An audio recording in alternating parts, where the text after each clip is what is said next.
Hello guys, my name is Sachin Awasthi और मैं आपका स्वागत करता हूं अपने यूट्यूब चैनल पर। अभी तक हमने क्या पढ़ा? अभी तक हमने पढ़ा था लैंग्वेज और एक्विजिशन। इसमें डिफरेंस पढ़ा, इसके बारे में पढ़ा कि आखिर होता क्या है। ठीक है, चलिए फिर भी अगर जिन लोगों ने पहली क्लास नहीं देखी है उनको मैं थोड़ा सा फटाफट से रिवाइज़ करवा देता हूँ। सिर्फ बोलूँगा, स्लाइड्स नहीं दिखा पाऊँगा। ठीक है, तो सबसे पहली बात हमने पढ़ी थी लैंग्वेज लर्निंग। और लैंग्वेज में क्या होता है, ये लर्निंग होती है और एक्विजिशन होता है। लर्निंग क्या होती है, जिसमें हमें स्कूल मीडियम पे होता है, हमारे एकेडमिक लेवल पर होता है। ठीक है, और एक्विजिशन में क्या होता है कि ये हम वातावरण से सीखते हैं, कम्युनिकेट करके सीखते हैं और इंटरेक्ट करके सीखते हैं। जितना ज़्यादा इंटरेक्ट करते हैं और उतना ही ज़्यादा हम एक्वायर करते हैं। तो हमें जब टारगेट लैंग्वेज यानी हमें जब बच्चों को पढ़ाना चाहिए तो हमें क्या करना चाहिए, वो टारगेट जो लैंग्वेज है हमें उसी में कम्युनिकेट करना चाहिए और इंटरेक्ट करना चाहिए। और कुछ 4 कौशल बताए थे मैंने। तो 4 कौशल कौन से थे, इनका क्रम याद रखिएगा हमेशा के लिए। क्रम ज़रूर आता है, क्रम अगर आता है, क्रम बहुत इंपॉर्टेंट है इसका। ठीक है, सबसे पहले आता था listening, speaking, reading and writing. सबसे पहले हमें बच्चे को लिसन करवाना है सही से, फिर हमें उसको स्पीक करवाना है, कैसे बोलेगा, फिर देन बोलेगा तभी तो वो लिख पाएगा, फिर वो लिखेगा एंड देन राइटिंग। जबकि हमारे यहाँ होता क्या है, उल्टा होता है। हमारे यहाँ सबसे पहले क्या करवाया जाता है, सबसे पहले राइटिंग करवाई जाती है, फिर हमें रीडिंग करवाई जाती है, फिर हमें स्पीकिंग कराई जाती है, देन हम कहीं जाके लिसन कर पाते हैं। ठीक है, तो ये कुछ सिस्टम, लेकिन जो मेन सिस्टम होता है वो ऐसे ही चलता है। ठीक है, बस यही चीज़ें बताई थी और आगे बढ़ेंगे। आज का हमारा कॉन्सेप्ट यहाँ से शुरू होता है, स्टेजेस ऑफ लर्निंग से। स्टेजेस ऑफ लर्निंग 5 होती हैं, हालांकि इसमें 4 ही दिख रही हैं। एक होती है लास्ट में, अगर लिखना चाहते हैं, लिख रहे हैं आप लोग, नोट कर रहे हैं, तो एक लास्ट में होती है एडॉप्टेशन। ठीक है, एडॉप्टेशन होती है। ठीक है, हाँ जो भी लिख लें, एडॉप्शन लिख लें, एडॉप्टेशन लिख लें, सिमिलर है। ठीक है, कोई दिक्कत नहीं है। तो इसमें पहला पॉइंट क्या, पहला पॉइंट होता है स्टेजेस ऑफ लर्निंग में एक्विजिशन। क्या होता है, एक्विजिशन। एक्विजिशन क्या कहता है कि हम किसी भी न्यू स्किल या कॉन्सेप्ट को सीख रहे हैं। न्यू स्किल या कॉन्सेप्ट को सीख रहे हैं मतलब जो भी हमने नया कॉन्सेप्ट सीखा लर्निंग में, हमने सबसे पहले उस कॉन्सेप्ट को सीखेंगे। भाई हम कोई चीज़ भाषा सीखने गए, कोई हम टारगेट लैंग्वेज सीखने गए, तो हमने क्या किया, हमें एक नया, मतलब हमारे लिए नई नई चीज़ तो होती है कि ना होती है। जैसे हम हिंदी सीख के गए थे, वो हम एक्वायर करके गए थे, अब हमें नई चीज़ सीखनी है, तो वो क्या है, एक नया टास्क है, एक नया कॉन्सेप्ट है। ठीक है, जब हम थोड़ा कॉन्सेप्ट सीख जाते हैं, न्यू स्किल हमें आ जाती है, तो हम क्या करते हैं, हमारे अंदर क्या आ जाती है, हमारे अंदर आ जाती है फ्लुएंसी। फ्लुएंसी का मतलब होता है प्रवाहपूर्णता कह सकते हैं, या धारा प्रवाह कह सकते हैं। तो ये जो फ्लुएंसी है, ये आती है, ये एक्यूरेट और increase in speed, the ability to immediate use the skill और कॉन्सेप्ट विदाउट अ प्रॉम्प्ट। मतलब ये होता है, प्रॉम्प्ट का मतलब समझ लीजिए, प्रॉम्प्ट का मतलब आपने सुना होगा, नाटक वगैरह में यूज़ होता है, प्रॉम्प्ट का यूज़ होता है। मतलब प्रॉम्प्ट का मतलब एज अ हेल्प समझ लीजिए। हम जब चीज़ों को, हमारे पास एबिलिटी आ जाती है to immediate use the skill, मतलब जो अभी हमने स्किल एक्वायर की है, कहीं ना कहीं न्यू स्किल हमने एक्वायर की है, उस न्यू स्किल को इमीडिएट यूज़ करने की कॉन्सेप्ट विदाउट प्रॉम्प्ट, यानी बिना किसी हेल्प के। मतलब हम बिना किसी हेल्प के क्या कर पा रहे हैं, उस न्यू टास्क या न्यू स्किल जो हमने सीखी है उसका यूज़ कर पा रहे हैं। एंड नेक्स्ट थिंग हम बढ़ेंगे मेंटेनेंस पर। मेंटेनेंस क्या होता है, अब भाई हमने ये थोड़ा बहुत यूज़ करना सीखा, फ्लुएंसी हमारे अंदर आ गई, न्यू स्किल हमने सीखी है, फिर हम उसका मेंटेनेंस करेंगे। अगर आप ये बताइए कि हम कोई चीज़ पढ़ते हैं और हम उसका मेंटेनेंस नहीं करते, मेंटेनेंस का मतलब होता है संरक्षण करना, हम उसको बार बार रिवाइज करें, कंटिन्यूइंग यूज़ द स्किल और कॉन्सेप्ट ओवर अ टाइम। मतलब कहीं ना कहीं एक ओवर अ टाइम का मतलब एक टाइम पीरियड पर धीरे धीरे हम क्या करते हैं, उस जो हमने नई स्किल सीखी या नया कॉन्सेप्ट सीखा है उसको मेंटेनेंस करने की कोशिश करते हैं, उस कॉन्सेप्ट को ओवर अ टाइम यूज़ करते रहते हैं ताकि वो हमारे ध्यान में बनी रहे। देन होता है, नेक्स्ट आता है जनरलाइजेशन। जनरलाइजेशन क्या होता है, अब जनरलाइजेशन की बात कर लेते हैं। तो जनरलाइजेशन होता है किसी चीज़ को, ये लिखा हुआ है जनरलाइजेशन का, अप्लाइंग द स्किल और concept to the new situation, people, activity, ideas and setting. ठीक है, लिखा है कि applying the skill. Applying the skill क्या होता है, अप्लाइंग द स्किल और कॉन्सेप्ट, जो भी हमने सीखा उसको हमने क्या किया कि अलग अलग सिचुएशंस पे जो हमारी पहले हम क्या कर रहे थे, एक बार एक सिचुएशन पे कर रहे थे, अब हमने अलग अलग नई नई सिचुएशंस पे नए नए लोगों पर नई नई एक्टिविटी कर नए नए आइडियाज़ और सेटिंग करने का मतलब है यहाँ पर अपने कॉन्सेप्ट्स को नई नई जगह पे अप्लाई करना, जितना हो सके उतना जो हमने नई स्किल सीखी है उसको अप्लाई करना। ठीक है, आसान था। अब आगे बढ़ेंगे, नेक्स्ट चीज़ हम बढ़ेंगे। ये कॉन्सेप्ट देखिए बहुत आता है, सीटेट में आता है और बहुत इंपॉर्टेंट टॉपिक है, ज़्यादा बड़ा नहीं है, दो ही चीज़ें याद रखनी है बस। और ये सीटेट में आया हुआ है, ये जो है गैल्प, इसकी फुल फॉर्म आई थी और इसकी भी आ चुकी है। तो पढ़ेंगे Cummins iceberg theory. Cummins iceberg theory क्या कहती है, ठीक है, उस पर मत जाइए, ये जो बना हुआ है ये चीज़ उसको थोड़ा रहने दीजिए, कि आपको समझ में आए ना आए पता नहीं। तो केवल दो चीज़ें इंपॉर्टेंट हैं इसमें, दो फुल फॉर्म याद रखिएगा और इनका मतलब याद रखिएगा। सबसे पहला फुल फॉर्म है बिक्स का, BICS, यानी बेसिक इंटरपर्सनल कम्युनिकेशन स्किल। ये क्या होती है, ये होती है the language necessary for day to day living. केवल इतना याद रखिए, day to day living including conversation with friend and informal.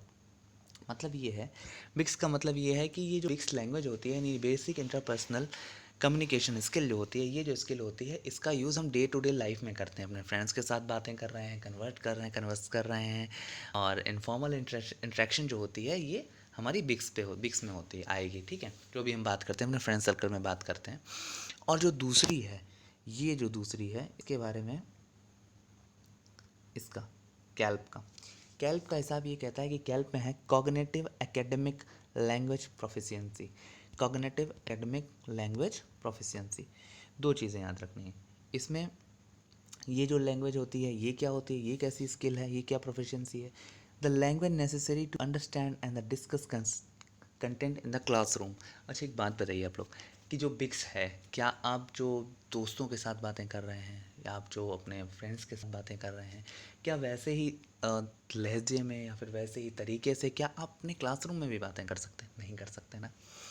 ठीक है, तो हम जो क्लासरूम में बात करते हैं, हम एकेडमिक लेवल पे जो बात करते हैं, ठीक है, तो वो किस में आएगी, हमारी कैल्प में आएगी, यानी cognitive academic language proficiency. Okay, get that, कोई दिक्कत नहीं है, बहुत आसान है।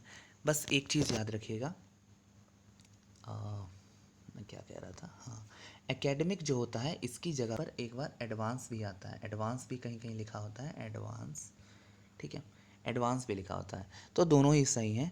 लेकिन अगर प्राइमरी लेवल पे आता है, प्राइमरी लेवल पर, आप प्राइमरी लेवल का मतलब समझ रहे हैं कि मतलब अगर एडवांस लिखा है और एकेडमिक लिखा है तो आप एडवांस को ज़्यादा मान्यता देंगे। ठीक है, कोई दिक्कत नहीं है, आसान है, बहुत आसान है, कोई प्रॉब्लम नहीं होगी। अब हम नेक्स्ट चीज़ पढ़ेंगे। तो let's start this multi disciplinary approach. ये होती क्या है आखिर, इसमें क्या समझ में आ रहा है मल्टी डिसिप्लिनरी अप्रोच?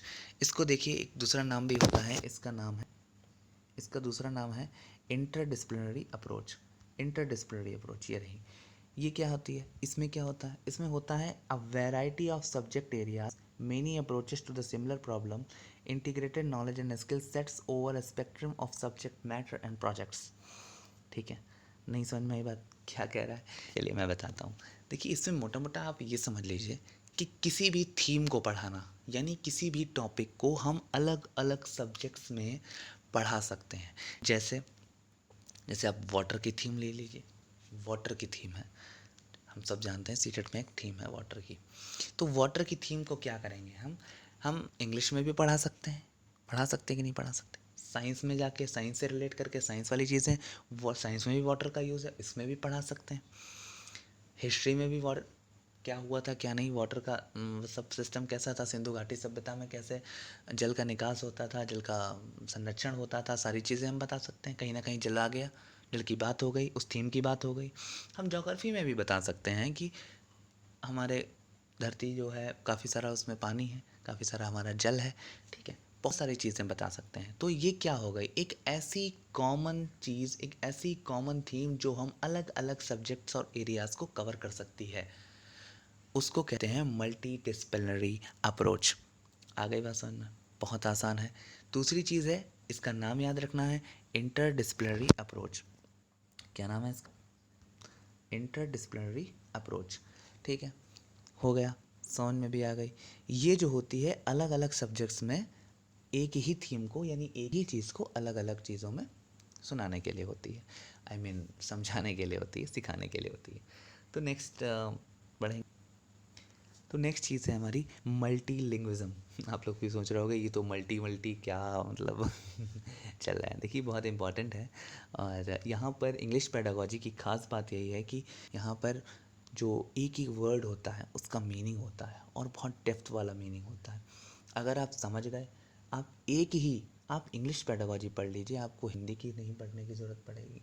थोड़ा बहुत मैथ देखना पड़ेगा, बाकी हिंदी की नहीं ना। साइकोलॉजी में भी इवन बहुत ही हेल्पफुल होगा ये इंग्लिश लैंग्वेज का, इंग्लिश जो हमारी इंग्लिश पेडागोजी है बहुत हेल्पफुल होगा, और आपसे आपकी वर्ड पावर भी बढ़ जाएगी। देखिए ना कितने बड़े बड़े और कितने अच्छे अच्छे वर्ड्स हैं, इनको समझना। चलिए बात करते हैं मल्टीलिंग्विज्म की। मल्टीलिंग्विज्म क्या होता है? मल्टीलिंग्विज्म लिखा हुआ है, मल्टीलिंग्विज्म is an act of using or promoting the use of multiple language either by an individual speaker or by a community speaker। ठीक है, बहुत आसान है। मल्टीलिंगुअल क्या होता है, मल्टीलिंग्विज्म क्या होता है? मल्टीलिंग्विज्म होता है is the act of using, मतलब हम किसी भी, ये एक ऐसा कार्य है, मल्टीलिंग्विज्म एक ऐसा कार्य है जो भाषा का, जो कई सारी भाषाओं का यूज़ करना सिखाता है। यानी, और याद रखिएगा, इंडिविजुअल का मतलब होता है एक आदमी भी कर सकता है। एक हो सकता है एक आदमी को कई सारी लैंग्वेजेस आती हों, तो वो क्या हो जाएगा, मल्टीलिंग्विस्टिक हो जाएगा, मल्टीलिंग्विज्म में आ जाएगा, सॉरी। ठीक है, मल्टीलिंग्विज्म में आ जाएगा। या फिर एक कम्युनिटी यानी एक समुदाय हो, या फिर आप कह सकते हो जैसे कोई गाँव है, आप मान लीजिए कोई गाँव है, वहाँ पर काफ़ी सारे लोग रहते हैं, वो अलग अलग भाषाएँ बोल सकते हैं। वो एक भाषा बोल सकते हैं, तो वो सबको मालूम होगा, एक भाषा जो एक के लिए यूज़ होगा वो मोनोलिंगुअल होगा, जो दो भाषाएं बोल सकता है वो बाइलिंगुअल होगा, और जो दो से ज़्यादा बोल सकता है वो मल्टीलिंगुअल होगा। ठीक है, मल्टीलिंगुअल होगा, और यही जो होगा यही मल्टीलिंग्विज्म कहलाता है। Multilingualism is becoming a social phenomenon governed by the needs of globalization and culture openness. इसका मतलब ये है कि मल्टीलिंग्विज्म जो है एक सोशल फिनोमिनन है। सोशल फिनोमिनन मीन्स सामाजिक क्रिया है, सामाजिक एक चीज़ है जो कि हमारे इस बढ़ते समाज की ओर, जैसे जैसे व्यापार बढ़ रहा है, हमारा व्यापार मान लीजिए 3 देशों में चलता है, बहुत ज़्यादा हम बहुत बड़े बिजनेसमैन हैं, तो हमें क्या होना चाहिए कि हमें भी, हो सकता है कहें कि हम एक बंदा रख लेंगे, लेकिन जो बंदा रख रहे हैं वो भी कहीं ना कहीं 2 लैंग्वेजेस से ज़्यादा बोल पा रहा होगा, तो हम क्या करेंगे, अलग अलग देशों में, एक अमेरिका है, एक रूस है, एक दूसरा देश ले लीजिए, कोई भी देश ले लीजिए, अमेरिका, रूस, स्पेन है, तो ये अलग अलग देश हैं, यहाँ पर अलग अलग भाषाएं बोली जा रही हैं। ठीक है, तो क्या करेगा वो बंदा, एक हम बंदा रख लेंगे तो वो क्या करेगा, कम्युनिकेट कर लेगा हर जगह पे। ठीक है, और हर जगह पे अपना बिजनेस हम फैला सकते हैं। ठीक, या फिर हम खुद सीख लें, हमें भी खुद सीखनी पड़ेगी क्योंकि हम बिज़नेस के ओनर हो जाएंगे। तो जैसे जैसे ये ग्लोबलाइजेशन बढ़ रहा है, हम पूरी दुनिया में जा रहे हैं, तो ये मल्टीलिंग्विज्म जो होगा हमारी हेल्प करेगा। देखिए जैसे ये है, ये बंदा बना हुआ है भाई। ठीक है, इस बंदे की खास बात क्या है, इस बंदे की खास बात है, देखिए इसमें हेलो है, देखिए एक ही मतलब है हेलो, हेलो है, ये इंग्लिश में हेलो है, ये श्याओ है, ये स्पेनिश होती है, श्याओ मतलब नमस्ते होता है, ये हिंदी वाला है अपना, और भी बहुत सारी लैंग्वेजेस लिखी हैं, होला है, मुझे नहीं मालूम कि कौन कौन सी, बेंजोर है, ये तो मैं पढ़ भी नहीं पा रहा, पता नहीं चाइनीज़ वगैरह में लिखा होगा, उर्दू में भी लिखा है। ठीक है, तो यही मल्टीलिंग्विज्म है, जब हम दो से ज़्यादा जब हम लैंग्वेजेस को बोल पा रहे हैं, उसको समझ पा रहे हैं, कम्युनिकेट कर पा रहे हैं, इंटरेक्ट कर पा रहे हैं, तो हमारा क्या होगा, कहीं ना कहीं हम लोग मल्टीलिंग्विस्टिक हो जाएंगे, मल्टीलिंग्विस्टिक गाइस हो जाएंगे। ठीक है, आसान है। तो चलिए हम दूसरी चीज़ पढ़ते हैं, कैरेक्टरिस्टिक्स ऑफ लैंग्वेजेस। बहुत आसान टॉपिक, कैरेक्टरिस्टिक्स ऑफ लैंग्वेज।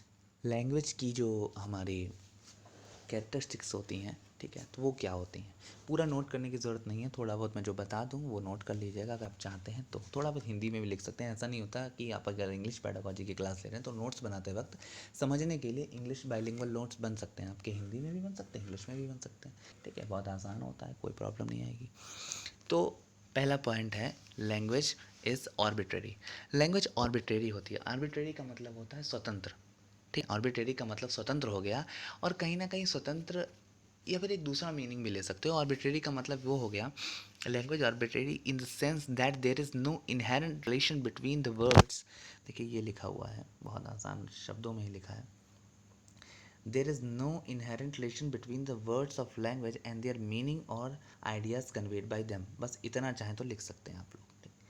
यहाँ या जो उनके द्वारा आइडिया दिया जा रहा है वो तो वो नहीं बदलेगा, बस उनको बुलाने का तरीका बदल जाएगा। जैसे आप जैसे आप लोग में से कई लोग होंगे जिनके घर के नाम होंगे, बाहर के नाम होंगे, दोस्त में कुछ अलग नाम होंगे, ठीक है। तो ये क्या है, आपको अलग अलग नामों से ज़रूर बुलाया जा रहा है, लेकिन क्या आप कोई अलग अलग व्यक्ति बन जाते हैं क्या? नहीं, ऐसा नहीं होता, ठीक है। तो क्या हुआ है, क्या हो रहा है, ये लैंग्वेज का आर्बिट्रेरी है, ये लैंग्वेज हमारी आर्बिट्रेरी है। मतलब हमारा जो आइडिया है, हमारा जो मीनिंग है, वो नहीं बदलेगा, ठीक है। बस क्या होगा, शब्द बदल जाएंगे, आपको उसके मीनिंग नहीं बदलेगा, ठीक है। जैसे हम वुमेन जो होती है, हमारे इसमें लिखा हुआ है वुमेन जो होती है, इसमें कहीं ना कहीं हम फ्रेंच में कुछ और कहते हैं, फेमिनिन फ्रेंच में कहते हैं, औरत कहते हैं उर्दू में कहते हैं, वुमेन इंग्लिश में कहते हैं, जेन पर्सियन में कहते हैं, ठीक है। तो क्या औरत बदल गई, क्या वुमेन बदल गई, महिला बदल गई? नहीं बदली ना। तो जो अलग अलग शब्दों का प्रयोग किया गया, लेकिन इससे कोई फ़र्क नहीं पड़ा उसके मीनिंग पर। तो ये होती है आर्बिट्रेरी। आगे बढ़ते हैं। Language is social.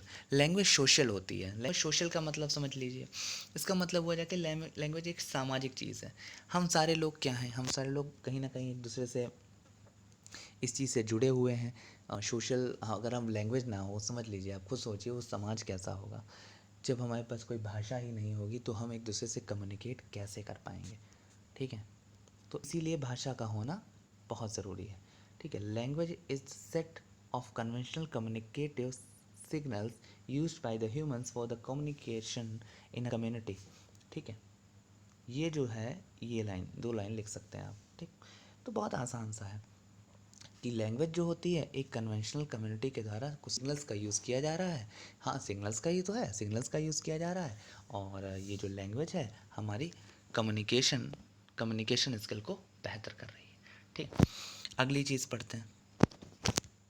तो ये बहुत आसान सा है, जल्दी जल्दी पढ़ लेते हैं, ख़त्म करते हैं। ये है language consist of various sounds and symbols and their geographical counterparts that are employed to denote some objects. मतलब ये है कि हर लैंग्वेज में कुछ ना कुछ सिंबल्स होते हैं। जैसे इंग्लिश में एक्सक्लेमेटरी होता है और क्वेश्चन मार्क होता है, फुल स्टॉप होता है, वैसे ही हिंदी में भी होते हैं, चीज़ें होती हैं, ठीक है। काफ़ी सारे चिन्ह होते हैं, पुनरुक्ति प्रकाश होता है, और विराम सूचक, विराम जो विराम चिन्ह जब हम पढ़ते हैं तो उसमें भी कई सारे चिन्ह होते हैं। तो हिंदी भाषा के अपने चिन्ह हैं और इंग्लिश भाषा के अपने होते हैं, हर लैंग्वेज के अपने होते हैं, उर्दू के अपने होते हैं। तो हर भाषा जो होती है वो सिंबलिक होती है, ठीक है। अगली चीज़ पढ़ते हैं। Every language is systematic. Her language जो होती है सिस्टमेटिक होती है। सिस्टमेटिक का मतलब क्या, सिस्टम का मतलब होता है कि हर लैंग्वेज सिस्टम से चलती है, कि उसमें कहीं ना कहीं पास्ट टेंस आएगा, ठीक है, प्रेजेंट टेंस आएगा, ग्रामर होगी, कुछ सिस्टम होगा। ऐसा तो है नहीं कि कहीं भी कुछ भी यूज़ कर देंगे, एज भावनाओं के अनुसार बनेगी।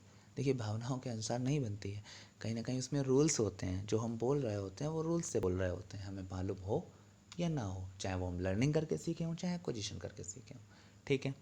आसान था। नेक्स्ट चीज़, language is what, vocal. Language जो होती है हमारी वोकल होती है। Language is primarily made up of vocal sounds only produce by the psychological articulary mechanism in the human body. ये कुछ ज़्यादा टफ इन्होंने लिख दिया है। केवल इतना याद रखना है कि लैंग्वेज होती है हमारी वोकल, यानी जो हम बोल सकते हैं। लैंग्वेज बोली जा सकती है और इसको मानव जो है बोल सकता है, ठीक है। वोकल साउंड से ही प्रोड्यूस की जा सकती है। अब कुछ लोग कहेंगे कि वोकल साउंड नहीं, ऐसा नहीं होता, साइन लैंग्वेजेस भी होती हैं। हाँ, मैं मानता हूँ साइन लैंग्वेजेस भी होती हैं, ठीक है, साइन लैंग्वेजेस होती हैं, लेकिन जब तक साइन लैंग्वेजेस नहीं थी तब तक हम वोकल ही मानते थे, और ज़्यादातर में वोकल ही होता है और वोकल ही माना जाएगा, ठीक है। आसान। अगली बात पढ़ेंगे। इसमें लिखा हुआ है language is non instructive and conventional. Language जो होती है इसमें पहला देखिए, पहले बार में ये लिखा हुआ है कि no language was created in a day out of a mutually agreed upon a formula by a group of human, ठीक है। ये क्या है, इसमें लिखा हुआ है कि लैंग्वेज जो है कन्वेंशनल है, ये इन्नेट कैपेसिटी है, ये कई सालों का जो हमारा एवोल्यूशन हुआ है, यानी जो हमारे मानव सभ्यता की क्रांति हुई है उसके अनुसार हमको ये मिला है। ऐसा नहीं है कि हमें लैंग्वेज कोई कोई दो चार लोग गए या फिर ग्रुप ऑफ ह्यूमन ने डिसाइड किया कि ऐसा ऐसा होगा, ऐसा ऐसा करेंगे, इसमें से ये रूल होंगे, वो होगा। नहीं, ऐसा नहीं हुआ। पहले हम ऐसे टूटी फूटी बोलते थे, फिर धीरे धीरे हमने कुछ नियम बनाए होंगे, धीरे धीरे एवोल्यूशन हुआ होगा। ठीक है, आसान है, कोई प्रॉब्लम नहीं है। तो ये बात भी समझ गया कि कन्वेंशनल कैसे होती है। ठीक, देखिए लास्ट पॉइंट है language is productive and creative. Language जो होती है प्रोडक्टिव होती है। प्रोडक्टिविटी का मतलब समझिए। प्रोडक्टिविटी का मतलब होता है language has is creativity and productivity. The structural element of human language can be combined to produce new utterance. आप देखिए इसमें क्या होता है कि प्रोडक्टिविटी होती है। प्रोडक्टिविटी कैसे भाई, आप जैसे कहीं रहते हैं, कहीं बड़े शहर में रहते हैं, आप लखनऊ में चले जाइए, लखनऊ में पहुँचे, लखनऊ के बाद आप थोड़ा नीचे आइए, थोड़ा दूसरे शहरों में आइए, शहरों से फिर गांव में जाइए, आप देखेंगे भाई लखनऊ से चले थे अब एक गांव में आ गए, कोई भी गांव मान लीजिए, आप अपने हिसाब से डिसाइड कर लीजिए, गांव में आ गए तो आप देखेंगे कहीं ना कहीं लखनऊ की भाषा में फिर हम धीरे धीरे घाट घाट पर यहाँ पर पानी बदलता है। ठीक है, तो हम अपने शहर में आए, दूसरे शहर में आ गए, दूसरे ज़िले में आ गए, यहाँ पर भाषा बदल रही है। फिर हम क्षेत्रीय जहाँ भ्रमण पे निकले तो वहाँ पर भी भाषा बदल रही है। गांव पे आए, गांव लेवल पे हमारी भाषा बदल रही है, अलग अलग गांव में अलग अलग भाषाएं। मतलब भाषा तो वही है, बस एक्सेंट बदल रहा है, कहीं ना कहीं उसमें अपनी अपनी क्रिएटिविटी मानव सभ्यता लगा रही है। ठीक है, तो इससे क्या हो रहा है, उसकी क्रिएटिविटी लगाने से उसमें प्रोडक्टिविटी भी आ रही है। समझ गए, बहुत आसान है, कोई दिक्कत नहीं। लैंग्वेज चेंजेस लिखा हुआ है, देखिए लिखा हुआ है कि language changes according to the needs of society. कोई भी लैंग्वेज जो होती है चेंज हो जाती है जो ऐसा हमारा सोसाइटी उसको एक्सेप्ट करती है। जैसे संस्कृत थी, संस्कृत को लोगों ने बहुत ही टफ टफ कहते कहते कहते कहते उसको धीरे धीरे ख़त्म कर दिया, संस्कृत ख़त्म हो गई। और कहते हुए बुरा लग रहा है कि हिंदी भी खतरे में लगती है। खैर मैं कहाँ पहुँच गया, let's get back to the topic. ये हमारा लास्ट टॉपिक, आज का पूरा जो टॉपिक है वो ख़त्म हो चुका है, लर्निंग और एक्विजिशन। ठीक है, और सीरीज़ आएगी पूरी, कोई टेंशन वाली बात नहीं है, पूरी इंग्लिश पेडागोजी की पूरी सीरीज़ आएगी और पूरा पढ़ाऊँगा और अपना बेस्ट दूंगा।